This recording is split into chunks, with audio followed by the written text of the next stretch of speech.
Alright lads, I'm Dara Curran, aka the Guinness Guru, and this is Only Cans, the show that's all about drinking. From mad stories to fucked up traditions, I chat to different people from all walks of life about their own personal drinking career so far. Welcome to episode 9. A dose of Only Cans, that's your only man. So sit back, relax, that's the only plan. Grab yourself a Guinness or Peroni, man. Welcome to the show, this is Only Cans. Cheers! Do you have a big old hairy set of balls? Do you have a hairy bunch of dangleberries hanging out your bumhole that you've been too afraid to shave for the last 10 years? I have the solution, lads. The Lawnmower 3.0 is now available from Manscaped, the sponsor of today's episode. Manscaped is the best in men's below-the-waist grooming. Manscaped offers precision-engineered tools for your family jewels. Manscaped is trusted by over 2 million men worldwide. Join the movement today for all your below-the-waist grooming needs, aka your dick, aka your balls, your butthole, whatever you want to shave away, lads. Manscaped have just launched in Ireland, so like me, up until now, you would have been using probably a beard trimmer on your genitalia. Never a good look, never a good feel. You nick your balls, the pseudo cream is going down there in its mounds. Not a good look. Manscaped has a little protective, the Lawnmower 3.0, a little protective plastic thing on it. You shave away. There's a reason it's called the Lawnmower. Go for broke, lads. Waterproof, you can use it in the shower. LED light, just in case you can't find your little Mickey. And it does it all, lads. Cans 20 for 20% off, plus free shipping at manscaped.com. So this week in the Guinness Guru universe, we had one of my greatest triumphs to date. I'm kind of getting a name for these blind taste tests, and in the past I was just so bad at them. I remember the first one I did with Colsey, all the way back, if you know, you know. I couldn't even tell a can of Guinness from a pint of Guinness. Hashtag no excuses. 2 nights ago, my last night in the apartment, if you're watching, you'll notice we've got a new setup. I'm back with Mammy, saving a few bob. You know yourself. Go home and save a few bob. You're better off. Thanks, John from down the road, for your input on my life. But you're dead right, John. Do you know what I mean? Anyway, I digress. So I had the blind taste test. Regular can of Guinness versus Surger can. Safe to say, I absolutely nailed it. Never was in doubt, to be honest with you. Surger was always going to be a bit creamier. But yeah, Surger, absolute talk of the town in sort of Guinness land for the last kind of 2 months. So yeah, just delighted I nailed it. Now on to the episode. My guest this week hails from the Kingdom of Kerry. It's stand-up comedian / comedy sketch maestro Bernard Casey. We talk about hecklers at live shows, the best lads trip he's ever been on, and how he gets over the fear. I was going to say, Bernard, you're not in gossip mode for this podcast, but still definitely the strongest accent we'll probably have had on the podcast. I was going to say you should probably just do the whole podcast in your Dublin accent, seeing as it's so good. Give it a go, you know, like you can. You know, if you get a few points in Tebber Bar the weekend, we don't mind, like, you know, so fucking give it a go. It's not fucking bad it's not perfect, I won't lie to you. I'm not going to sell you hopes and dreams, Burner, but just got to quickly mention, lads, just around here in the podcast, my mic started to go funny. New mic, mo mics, mo problems. So for about the next 5-6 minutes on my end, it's just going to be the camera audio. Bear with me, goes back to this smooth sailing soon. It's probably a good 7 out of 10, considering you couldn't be further from Dublin where you are. Yeah, definitely 5 hours. That's my north side accent, just off the cuff, but kind of south side would be, what is it, kind of yeah, well, you can actually stop in a place called the Barack Obama Plaza. It's fucking mental, man. There's like that's Barack Obama statues and things. It's fucking crazy, like, do you know? That is far better. Yeah, just keep that for the next hour and we'll be grand, right? We'll be flying, yeah. I have to ask you before we get into any. Well, this is a question, but this wasn't on the thing I sent you because I wanted this off the cuff. Now I know you're not from Cork, but you're close enough. Kerry and Cork, we know, I'm not offending you now, Bernard, I know, very different things, but you still have to answer one of the biggest questions in my realm. Beamish or Murphy's? I think for us it was always Beamish. It was just more readily available in college. Yeah, because did you go to college in Cork? Yeah, I did. So Beamish is this. I think. Correct me if I'm wrong. No, any Cork listeners, but Beamish is the south side, and Murphy's is the north side. So and is there a big rivalry between them? There would have been. I wouldn't have the ins and outs of it, but definitely within people who are from the city, they would have that whole. I don't mind you on Beamish, boy. Have the proper stuff now across the river, boy. Have the Murphys. That's what you want, boy. You mind that all scutter? Yeah. It's gas because I've never had. I've had the cans, but I've never had a pint of Beamish or a pint of Murphy's. And definitely when Guinness Guru gets on the road to Cork, it'll be the only thing I'll be drinking. I'll have to do a comparison. Absolutely, and it was brilliant as a student, because if you were a Guinness drinker, then if you went to college in Cork, Beamish and Murphy's was far cheaper. Like, so we used to pollute ourselves with it. Like, so Bernard, stand-up comedian. I want to know, like, because obviously this podcast is all about drinking. So before a show, I'm trying to think, would you or wouldn't you? But obviously everyone is different. Before a show, would you have an old pint or two to settle the nerves, or would you just say, no, I have to be bang on here, can't mess anything up?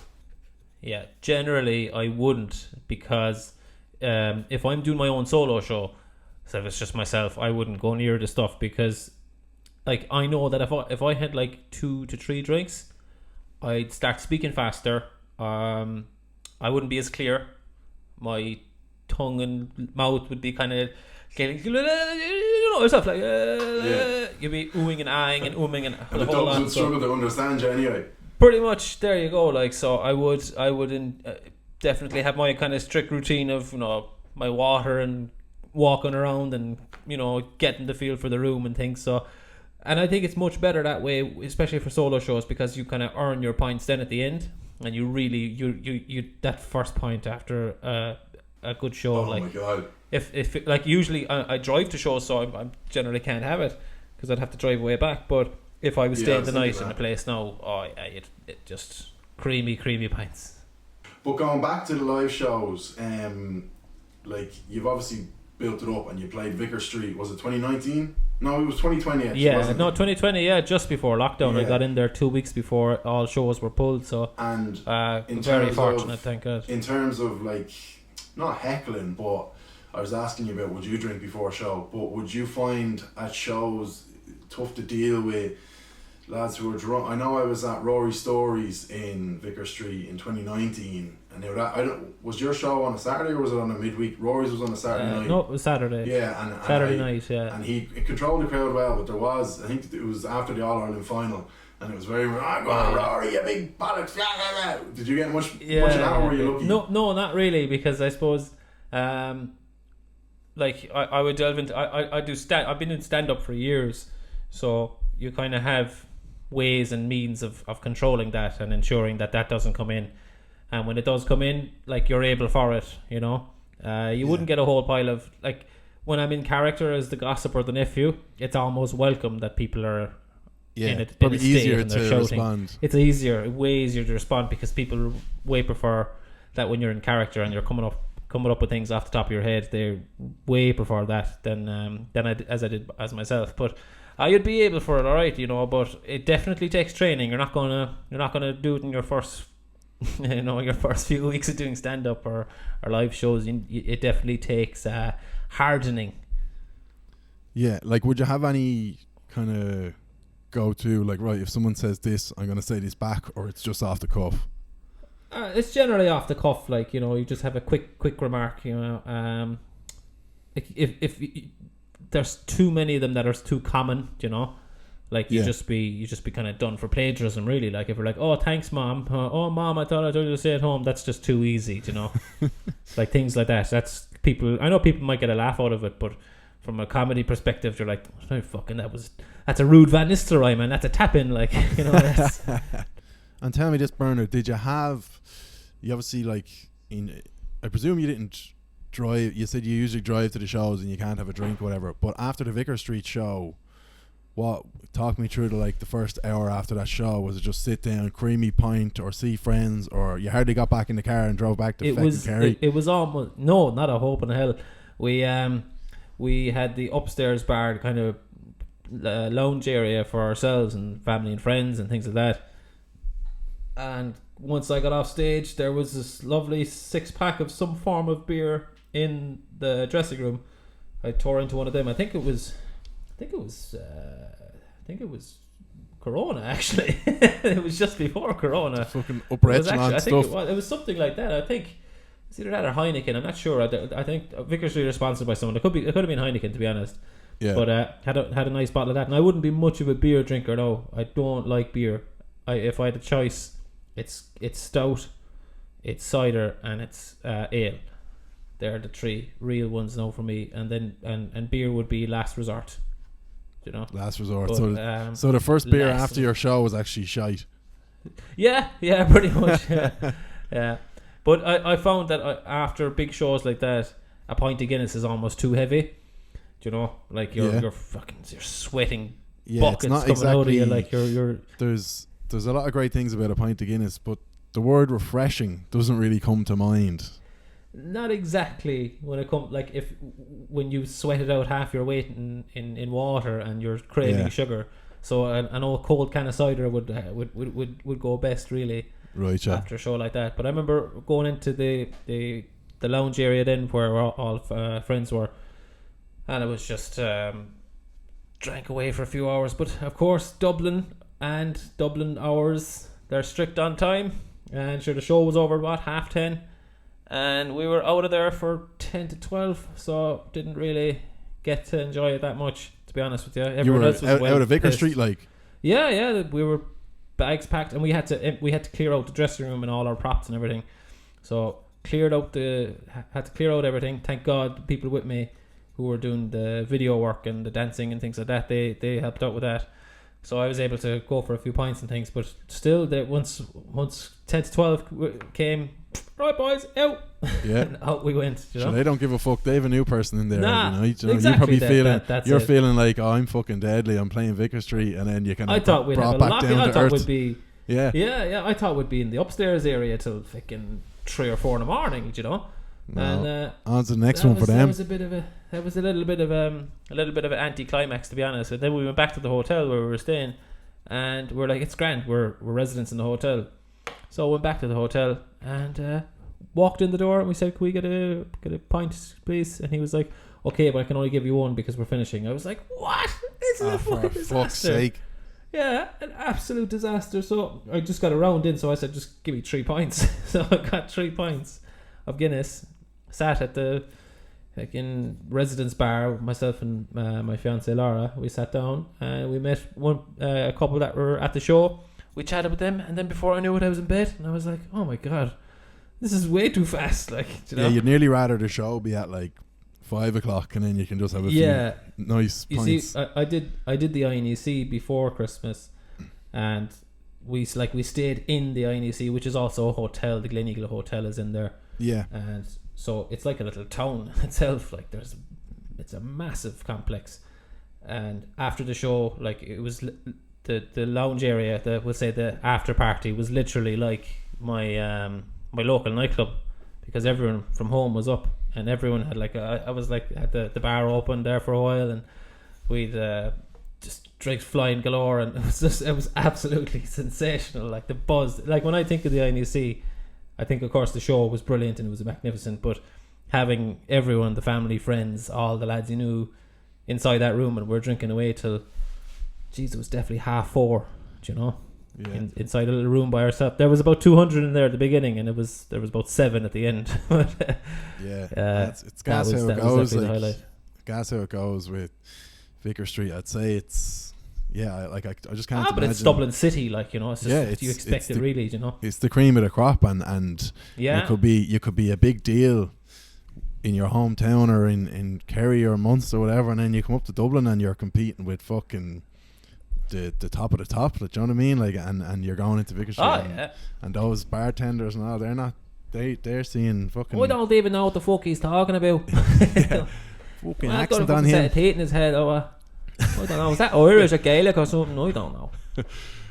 Well, I was gonna do it at the end, but if speaking of a set of teeth, I don't know. Have you got them on you, or do you do it without the teeth? I'll just. If you can pause a second, I must get it We because can- this is all last minute setup here. That's no hassle, no rush. 1 second there, I'll go get him for you. Now. Here we have it. 1 second out. That is fucking gas. For anyone listening, I already introduced. I will have already have given you a good intro and explained the whole thing for anyone who doesn't know. But basically, yeah, you would think it's more than what it is, but it's just fucking No, it's milk just milky teeth. Milky Yeah. teeth. That's it. Straight many- the basic pack. Before we meet Gossip, how many milky teeth do you reckon you've gone through? And please tell me it's the one. Oh, in since the beginning of the whole thing, Yeah. I'd say thousands. I'd say a couple of thousand anyway. Like, Gossip's for sure. going. Would I be? I'm gonna guess what 2-3 years, or is it longer? Yeah, about 3 years, nearly 2.5 years. Yeah, 2.5 so years. 2.5 years.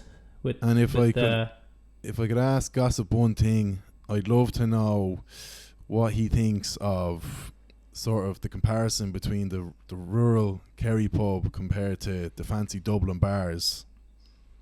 sure. Do you want to talk to him? Is it? Sure, Will go I, on. will I Yeah, ask him?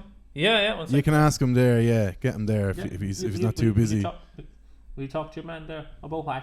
About the he's talking about points. Oh fuck it, I can talk about points. Whole thing. All right, What's her Gossip. name? Whole thing. Dara. Dara Cudden is it? Tis boy. Cudden is kind of a Munster name, isn't it? I feel like it's from Clare, Gossip. Clare. There's a lot of Cuddens around our area too, and there's Cudden bread as well, of course. Well, there's no currents around fucking here, so I must move down there.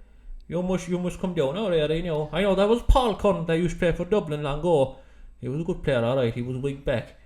He played up until about 2001. I Right, think. you're digressing here already, Gossip. What Yeah. do you make of the fancy Dublin bars compared to your local Kerry pubs?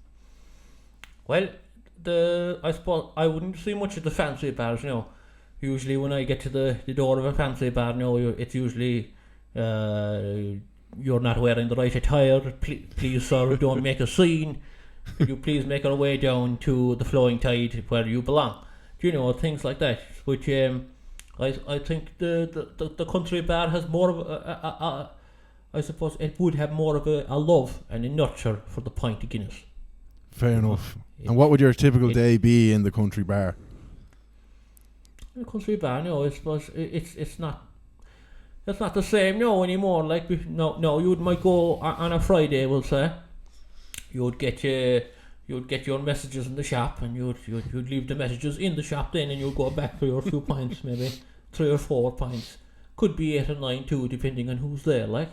And you I suppose the first one, you'd have your first pint of Guinness, and you'd have a chaser with it. That's kind of tradition. They like the old tradition. It would have been you'd have a chaser on a Friday with your pint of Guinness. Oh man, Or a stuff. small a drop of Powers or a drop of whiskey of some form, or whatever variety you want, and tear into that boy, and then that'll get you on your way. Then you won't be sculling the pints as fast in. Good stuff. You know. Right, Gossip, I could talk to you all night, but sure, will you throw Burner back on there? I'll throw him back there now. Go back to your man there, Cudden. He's not from down there. He's Mead, man. Yeah, he is. Yeah. Cheers. Okay. Good luck. Yeah, he's actually stone mad for The Chase. Do you know the TV The show? show, yeah. Yeah. So he's gone back in there now again. Like, he has it on Series Link, and like there's like 500 episodes of The Chase. Like, he fucking watches them back to back. That's And the thing gas. is, you think he'd be handy in a pub quiz? He's fucking shit. You know. But do you get people like? Do you get recognised much, and do you get people being like, "Fucking do the gossip thing," and you're going, "I don't even have the fucking teeth on me," like. you get recognised a good bit around Kerry and Cork for sure. Yeah. Munster particularly, you would know. It's kind of crept up into Galway a good bit now in the last year. I kind of know it from looking at the the analytics and things of videos, but I do a lot of personal videos as well, you know, like so birthday videos as Gossip Nephew, and it's crept up well into Connacht now, so that's an interesting thing to kind of take note of for myself. But yeah, like I kind of there's a face people make when they know it and they recognize you, and look, it's not exactly like it's kind of it's like a cheeky turn. It's like, where are the teeth? That's usually the first thing people would say, you know. That's fucking gas. Or like I remember now, I was queuing up in the bank to go use the machine, and there was a fella behind me, and he was just standing behind me, and he goes, "How was the Fogarty girl?" And the Fogarty girl is nephew's long lost love, like. And I know. She still hasn't texted me back. You know, so you'd have all these type of and would you give them would you say that, like, you'd give them the bit of crack? I would. Oh yeah, I would, for the crack. Why not? Like, you know, if someone kind of says the line kind of coy, like kind of cutely like that, then there's no because all I get is like, you probably don't even, are you on TikTok now? I am, yeah, but not as much as I should be. So basically most of my followers came from TikTok, and they're all about 15. So the only people that really recognise me around Ashburn are like 14, 15, and they just shout "Sláinte lads, Guinness Guru." So it's not really like I can come back at them with like a bit, whereas you can give them or I'm just like, you can give them one or the other. Yeah. Oh yeah, that's it. Like, do you know what I mean? Yeah. And sometimes it's kind of handy because I don't even have to say anything. I can just kind of do the nephew's face. Yeah. You know, I can just kind of go turn my face slightly, and they're like, "Oh, that's him, alright." I'd say it's a little bit trickier for yourself, alright. Like where someone will go like, "Hey, Guinness Guru, how are things, boy?" Alright, that's bad. That's it. Yeah, that's it. Like, it's grand if they say, "Oh, I love your videos," just like, yeah, sound. But the young lads, it's just like, "Oh yeah, Sláinte lads." You're like, yeah, cool, yeah, there you are now, yeah, fair play to you. Yeah.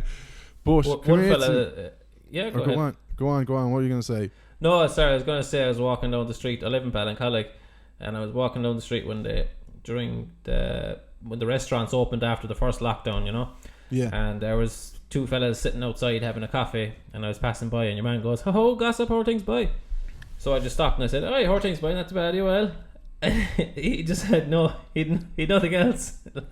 So it was just me and these two lads staring into space. I was like, well, like, you stopped me there, like, when I was walking. I'd chat away to you if you want, like. And he had nothing else to say. He went completely he went red as a tomato, like. He's just like expecting you to go into full gossip character and give him 10 minutes of a show.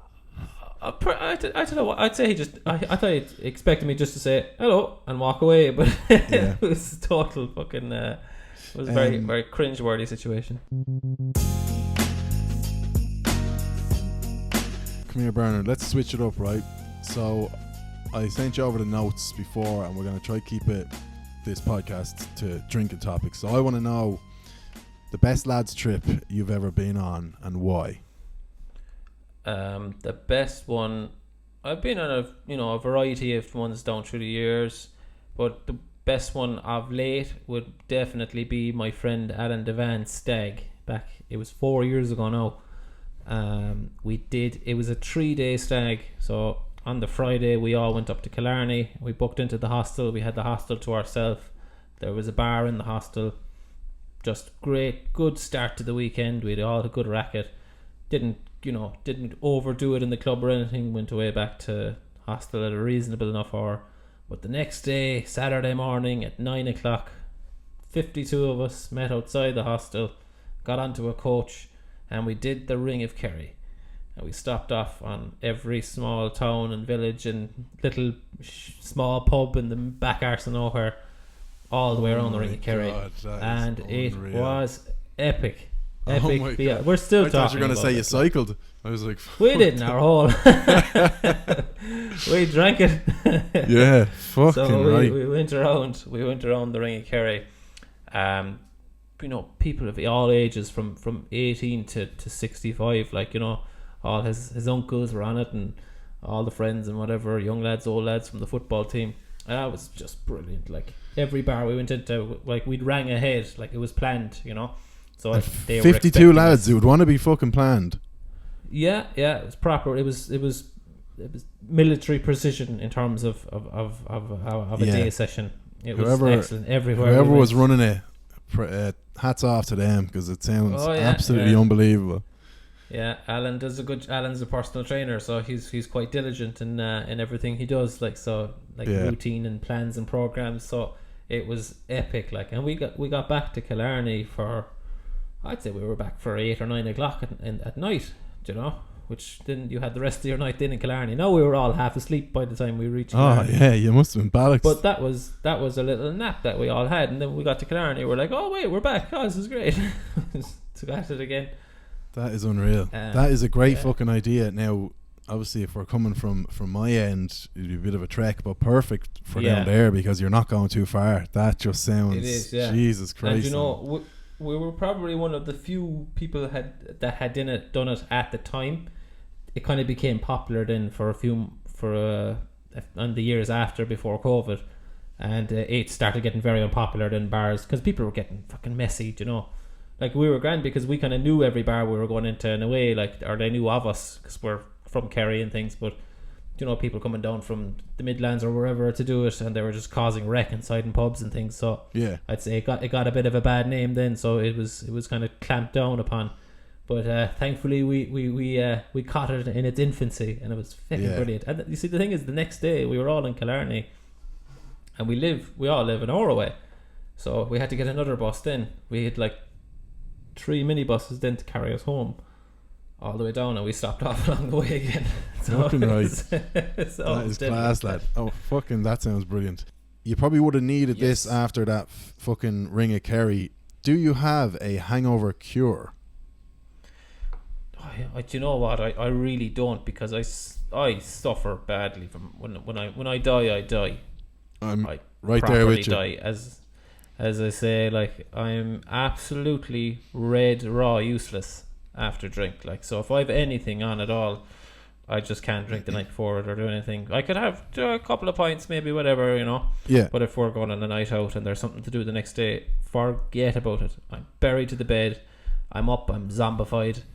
You know. So have you always been useless, or I think it's all right if we tell the people that you've hit the big 3-0 recently. Yeah. So I think I was totally fine until I was probably maybe 19 or 20, I suppose. 20 odd, I remember, because you're in college then and you're in the height of it. I remember my first year of college, we didn't go too heavy because played a good bit of football, so we our club was in the All-Ireland Junior Series, so we had a lot of time off drink, you know, so we were training a lot and everything. So anytime we did go out, then you're fit as a fiddle, so you weren't really getting too hungover. Yeah. But then I remember when all that kind of finished and we kind of had time to ourselves, we started, college became more prominent, and we're, nights out were becoming busier and more there was more racket involved. That it started to hit me then gradually as I got older. At the moment now, what I'm trying as a cure would be diurolite. So if I was properly dying, do you know what diurolite? It just rehydrates you, does it? No, it's what's the word? Pretty much. It's for fucking dehydration. Yeah. So yeah, I was right. I did the Ring of Kerry cycle a few times, not like the drinking tour we did previously. Yeah. But I did the Ring of Kerry cycle a few times, and the big thing was diurolite. Drink diurolite halfway through, and you'll be ready to go again. So people told me then, it's actually a great hangover cure as well, and it is quite good. But it doesn't work straight away. Obviously, it takes a couple of 2 or 3 hours, and then you're a little bit better. There's a. Well, there you go, lads. You can feel the headache just drifting down your body, and you're practically burping it out. Like it's there you go, lads. So definitely, I would say diurolite and plenty of water. Also, tea, a pot, plenty of tea. It would be more of a comfort thing than anything, I'd say. Yeah, I find I drink a lot of coffee when I'm hungover, and I think it does the opposite. It fucking dehydrates the shite out of you, and it just gives you that taste of fucking shite in your mouth. So, Diorolite, tea, and stay away from the coffee, and you'll probably go from a 10 out of 10 bad to maybe an 8 out of 10. You'll still be fucked, but you get better. I heard one before. That if you, before going to bed, if you have like a Mars bar, a banana, and a bit of Lucozade Sport or something, that's what people get after triathlons. So Lucozade Sport, banana, and a Mars bar. So it's the sugar, potassium, protein, all that kind of stuff into you. And then when you go to bed and you wake up in the morning, you're not as hungover. Yeah, but see the problem. Now who does that? Who does that after 10 pints? As you'll agree, is if you're gonna be drunk enough to have the hangover, you're not gonna think before you go to bed, right? I need to get a Mars bar. I need a fucking banana. Where's the Lucozade? Yeah. You wake up first thing and go, and they be sitting beside the bed, and you go, "Fuck, I should have had the fucking Mars bar." I did it again. You probably sleep on the banana. It's all over your pillow. The fucking Mars bar stuck between your fucking toes. That's more than likely what's going to happen rather than actually eat it. The chipper you actually bought is just all over the fucking bed. Yeah, pretty much. I never got chippers after night out. I maybe now the odd time, but in college at home in the harp after the nightclub, never went to the takeaway. It just could not stomach it. I'd be more of a home for an old toasted ham and cheese sambo in the bed. Yeah, that'd be nicer. A nice cup of tea. Cup of scald, yeah. Cup of scald. Fucking rewatch the Sunday game again. Thinking right back in your head, that could have been me. Yeah. And I wanted to ask you randomly, definitely your favourite sketch of mine is the Polish Irish accent. And I wanted to know because I presume you were inspired by someone, maybe you weren't, but I remember being in Dingle in 2019, and it was a lot. And I think this is why I like the sketch. So, everyone as a comedian, you obviously know if it's relatable, then people will love it. But I remember being in a pub in Dingle, and this chap had the exact same. It's just that sort of, "How's it going? What's the crack, boy? Oh yeah, I'm from Lithuania." Fucking brilliant. Yeah. So I've been here a few years, like. Yeah. So was there a lad who was like that in a bar, or did you just? There was a few. There was where I'm from, Portmagee is a big tourist town, or village even. It's a tourist village, so we had a lot of people from Eastern Europe move over around 2004, 2005, and they blended in really well into the community. Like they became part of it, and they were the local barmen, so they were proper. There was one. Paul from Poland, Paul the Pole, that was his name, like, and he just knew Paul the Pole, and there is it, yeah, pretty much. And there was a few others, and there was one woman who really picked it up, the accent properly. And one situation was, she said, I was talking to Mikey Kennedy the last day, and he said that he was going to Tralee tomorrow. Mikey Kennedy? Who's Mikey Kennedy? Christ, Mikey Kennedy. He lives back down that small Bohoreen there.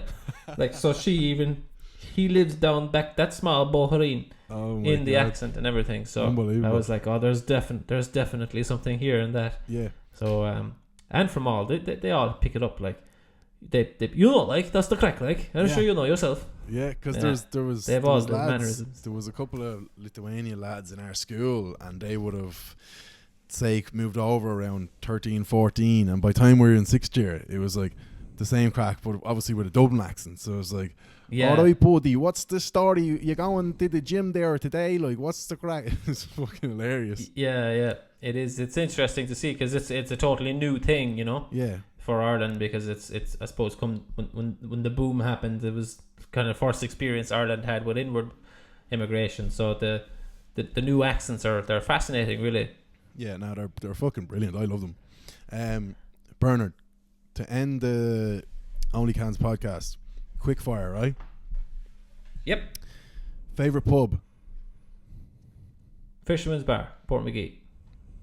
Repping the local economy again. Such a great guy. Oh, it's gotta be its own, man. But it's actually the best drinking pub, definitely.